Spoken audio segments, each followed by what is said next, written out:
Okay, people. Oh, I see Adler there as well. Lovely to see board members joining us as well today here. Thank you all so much for joining. I think in order to respect everybody's time, I would like to give a warm welcome to all of you. Thank you so much for joining.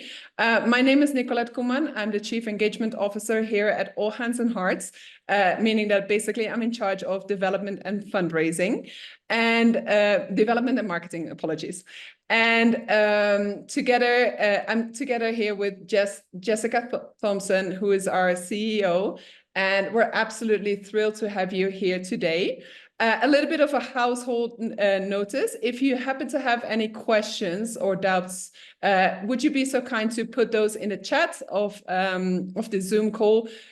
We have a moderator, Emma Parkhouse, is also joining us, and she's keeping track of all the questions that you may have.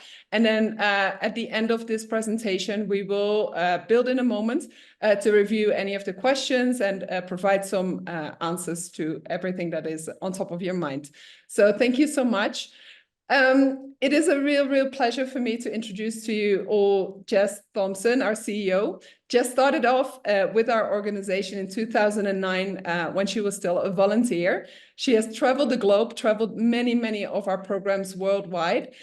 Within the organization, she has had an incredible journey leading different departments from international recovery to domestic recovery, US recovery programs. She has worked for the People's Department, for the Volunteer Department, and we're thrilled to have her lead this organization as of already 2 years, if I'm not mistaken, Jess.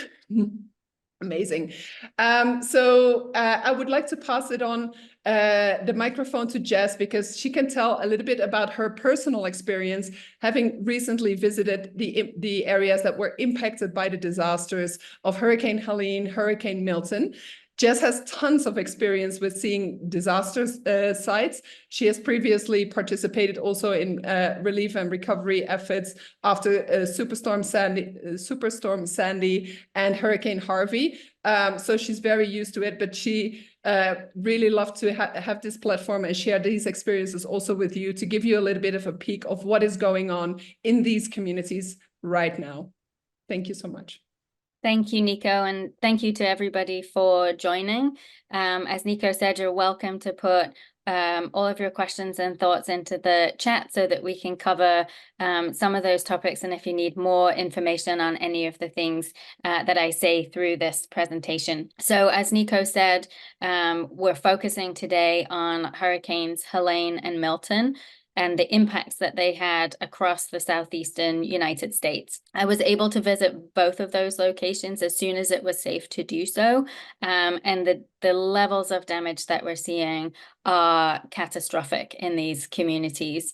It is a similar scale to major disasters that we have sadly seen over the lifetime of the organization, such as Katrina or Hurricane Harvey. Entire communities have been impacted, and our teams on the ground, again, as soon as it was safe to do so, out in the field today, helping homeowners and assessing to see the kinds of things that our amazing volunteer teams will be able to help with, and also just being a comforting, a listening ear to people who have experienced so much in these back-to-back storms. A particular story that stands out to me is a homeowner who shared with us that they live in a mountainous part of North Carolina on a road which takes a switchback up the mountain. And so sadly, every single house on the lower part of the road was flooded during Hurricane Helene. But what we see in these circumstances, and what we're seeing again in North Carolina and Florida, is the resilience of these communities. This community member shared with us that every house in the lower part of the road might have been impacted, but every family on the upper part of the road was able to take in somebody who had lost their home. And so our job is to come alongside those people as a community-inspired organization to help bring hope to the people who were affected, who are now in a precarious and temporary situation, and to be able to work with them on this long road to recovery to get them back home. Thank you so much, Jess, for sharing these experiences with us. Obviously, it is heartwarming to know that these people are taking in families, but we also know that this can only be a temporary solution, right? Like what we see is that obviously time passes by, we go into the holiday season, temperature starts to drop, and this is basically where all hands and hearts can make a difference. Jess, can you make a little bit of a description of what our staff and volunteers are currently doing, rolling up their sleeves? What kind of activities do they do? Yeah. Right now we're in the early response phase. You can see on the screen right here, a site which is typical of what volunteers will be doing, which is removing everything from a home that was damaged by the flooding. So that's all of the furniture, all of the floors, all of the drywall, will need to come out and be set at the curbside for removal, in order to best prevent mold from growing. Then we'll go through with a sanitation process. And it's worth noting that very few volunteer organizations have the skills and equipment to perform this mold sanitation work, which is critical before the rebuilding efforts start to make sure that they are safe and long-lasting solutions for people who are looking to return to their homes. We also have skilled SOAR teams who are helping with downed trees from the hurricane force winds, and then looking to work with partners to make sure that families have access to essential supplies to replace all of the things that they lost. Thank you so much for sharing this. Yeah, it's a really powerful image, what you see right here. Like this is an example of the state that many of the homes are in. Jess, I know that All Hands and Hearts soon will have its 20-year anniversary. Basically, the organization was started after the Indian Ocean tsunami of 2004. And obviously, Hurricane Katrina was a crucial moment for us to launch as an organization also on the US territory. I know that from those nearly 2 decades of experience, we are an organization that really characterizes itself by arriving early, but also staying late, because we recognize that this need that exists now 4 weeks after the hurricane took place continues to exist for months further down the line. Could you share a little bit of examples of how we have made a difference on the long term? Yeah, I will share that we had a team in Florida the week before Hurricane Helene. They were literally packing up their things to go home. They had spent 2 years helping hundreds of Florida homeowners to recover from Hurricane Ian. And instead, they were able to shelter in a safe place and return to work the next day in 2 new areas, helping people that were affected by that storm. Sadly, we had to evacuate them again for Hurricane Milton to pass for safety, but they were able to start the return the very next day and are now working in the Tampa area for many homeowners who were impacted by both Hurricane Helene and Hurricane Milton. So from our experience working after major disasters like Katrina, like Sandy, like Harvey, we know that these events take communities a long time to recover, long after the media spotlight has passed. So we were quick to launch a $3 million emergency appeal, which had us with boots on the ground very quickly, but also allowed us to make a commitment to be in these communities for at least a year to help them with these initial cleanup efforts, but then also to start to help to repair and replace the items that were removed and help people to get back into those homes. Thank you so much. No, it was incredible to see, obviously, that we were able to move so quickly into these communities and make that impacts. I know firsthand that with Hurricane Ian, we were there for nearly 2 years, right? Jess, can you talk a little bit about what potentially could be the line of activities that we will be focusing over the next 12 months? Unfortunately, you see this kind of muck and gut work that you see on the screen lasting for a long time. The team was continuing to do a good amount of muck and gut and sanitation work in Florida for Hurricane Ian at least 18 months out from the disaster. So this is work that will continue, particularly in North Carolina, where you're seeing a disaster after a disaster in terms of communities still being cut off by road, there being limited gas and cell phone reception, water connections not being made, as new communities open up, this work will continue. And then we will move into that repair work, replacing floors, replacing insulation, replacing kitchen appliances so that people have a safe and fully functioning home to move back to. Another strand of what we do, what we're really proud of doing, is mitigation work.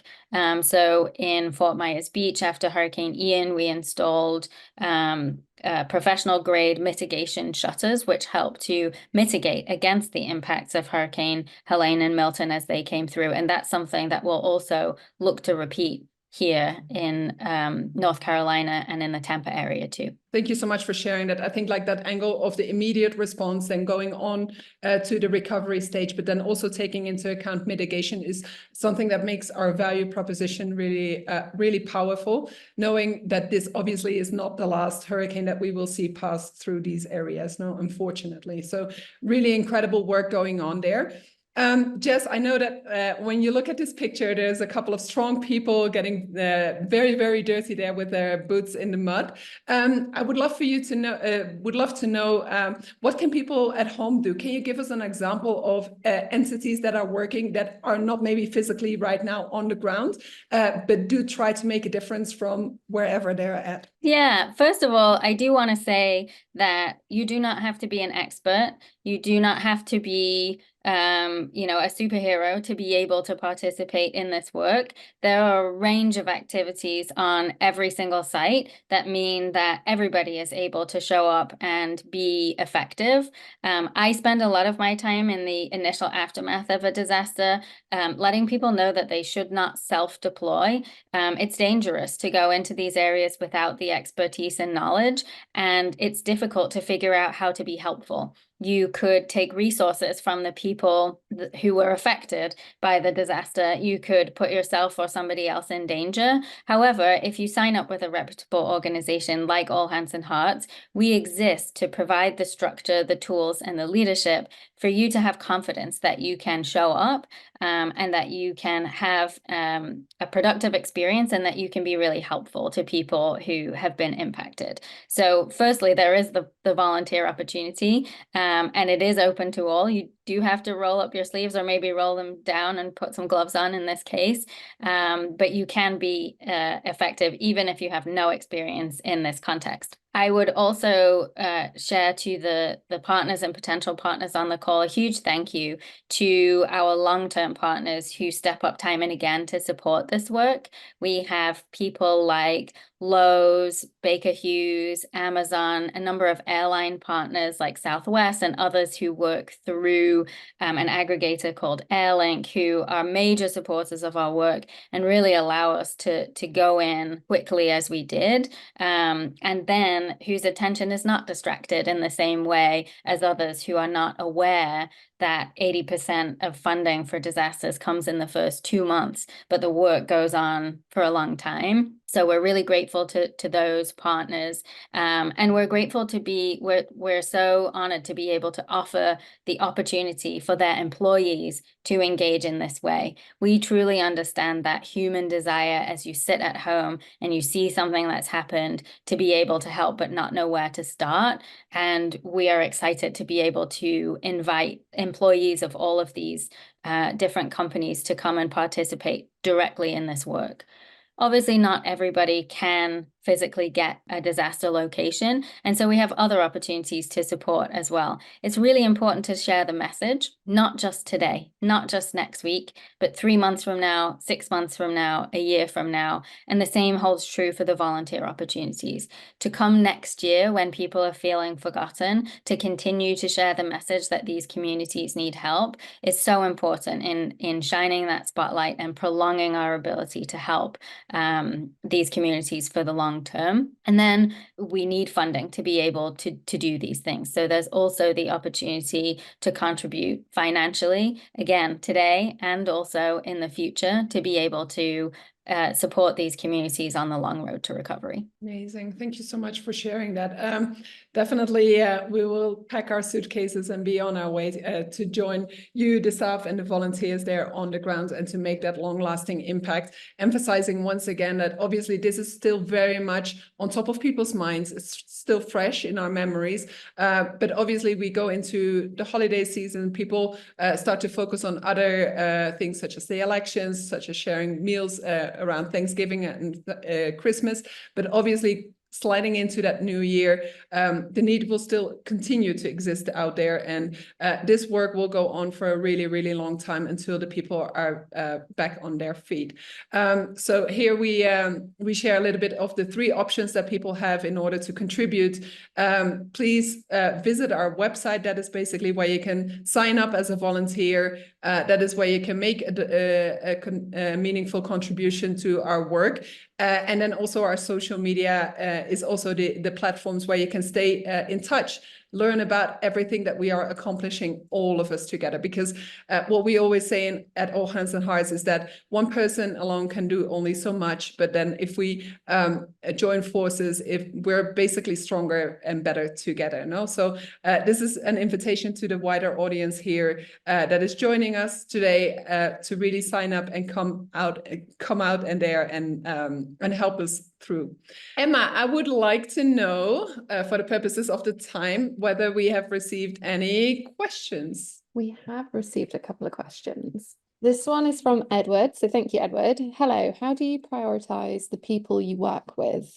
How do I we can take that question? Thank you, Edward. We have a homeowner prioritization process that looks at a variety of different vulnerability criteria. So we're looking at people with health issues, people who are elderly, people with young children, and we're using a combination of these factors to make sure that we are prioritizing the most vulnerable people in a community in order to help them to recover and to give people within that community the opportunity to stand alongside and support them. So there are a variety of different criteria that our assessment teams, the teams who are out today looking for work for our volunteers to do. And then we also use an open system called Crisis Cleanup to log the assessments that we do, so that if there's work that we are unable to do or that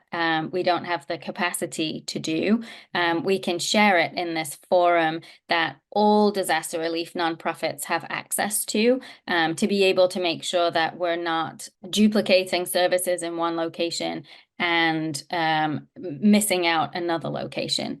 And the final thing I'll say is that in terms of the communities that we work with, rather than the individuals who are cared for through the homeowner prioritization protocols, we also collaborate with state and national coordinating bodies, emergency managers, and then a group called VOAD, which stands for Voluntary Organizations Active in Disaster.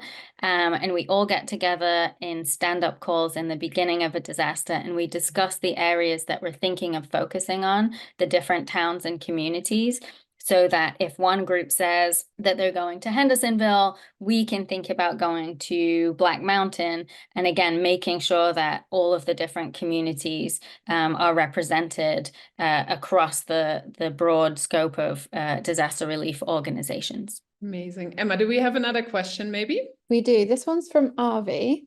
Do you partner or divide up work with other relief groups like CORE or Team Rubicon that do similar muck and gut work?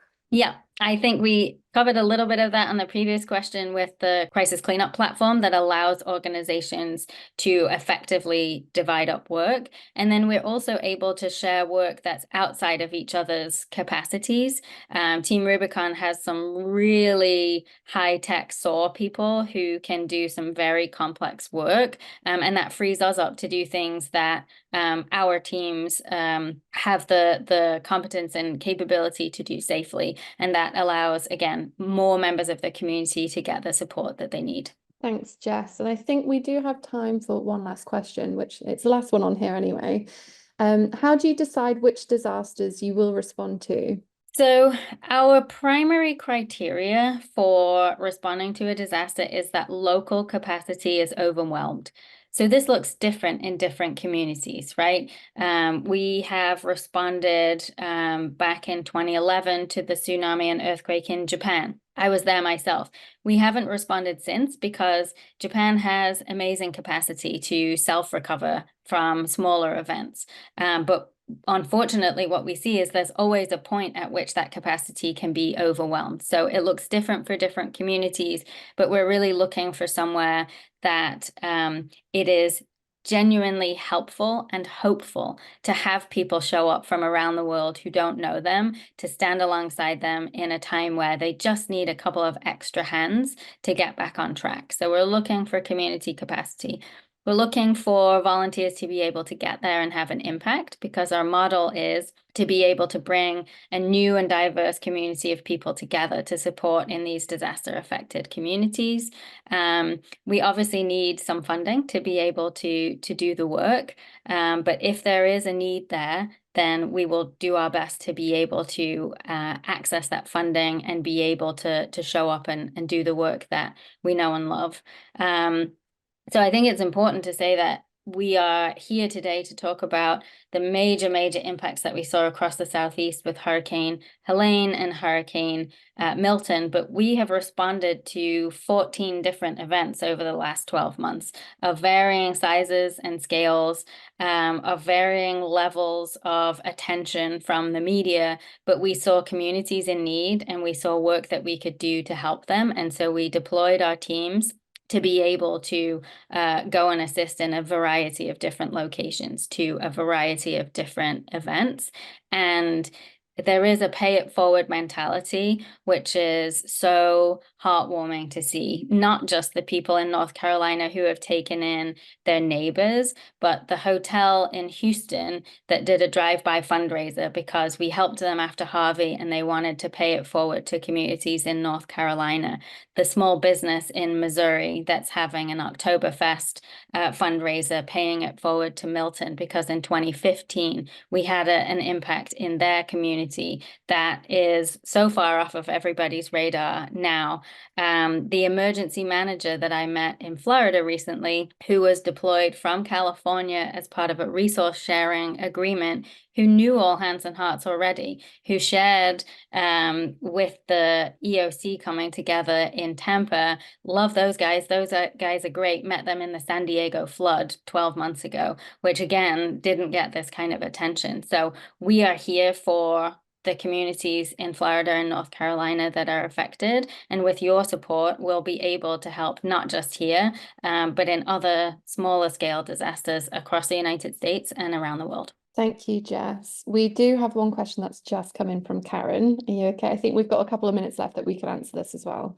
Yep, okay, go ahead. So with all the communication challenges, particularly in North Carolina, how are you getting the word out and how can we help get the word out? I think the best thing that we have seen is with our social media. The attention on these two disasters is still strong. And so by using the accounts that you have, whether that is Facebook or Instagram, whether that is LinkedIn or Twitter, and amplifying, resharing those posts or creating a post of your own and tagging us, we have seen amazing traction through that kind of organic outreach, and bringing the things that we are doing to the attention of your networks. It means that 70% of the people contributing to our responses in North Carolina and Florida are new to the organization. And so we are hopeful that as we continue to advocate to them and educate them on all of the different work that we're doing around the world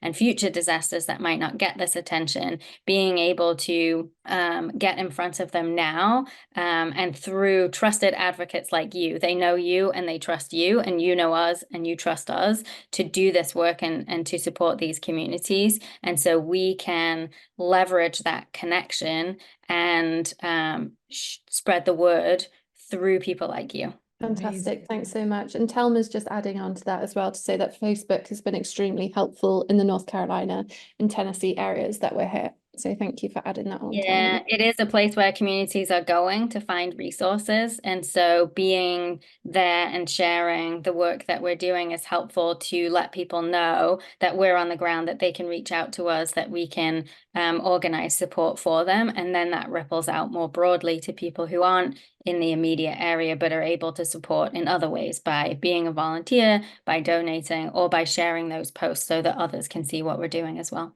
Amazing. With that, I really want to thank everybody for taking the time to join us today to learn about all the efforts, the situation on the ground, the efforts that All Hands and Hearts is implementing there. I know that it may seem in order for a person to travel to the community and live the experience firsthand, it requires time, energy, and dedication, obviously, but in line with the last question that we answered is the social media platforms, these kind of webinars that we will continue to organize is a way to get a quick peek into the situation, learn about it, and see what you can do from your home. Please become a spokesperson of our work. Like the word of mouth is obviously very, very powerful in these kind of situations. We will be there for a long, long time. And we really want to thank you for your support and attention today. So thank you all so much. If people are interested, we have put the email there of info@allhandsandhearts.org. And we also have our webpage, allhandsandhearts.org, where you can visit and stay tuned about all the impact that we are creating, all of us together. Again, thank you so, so much for your time. And I'm looking forward to continuing dialogue with those who are interested in a more personal follow-up. Thank you so much. Thank you, everyone. We hope to see you in a purple shirt or crop up in our databases soon. Amazing.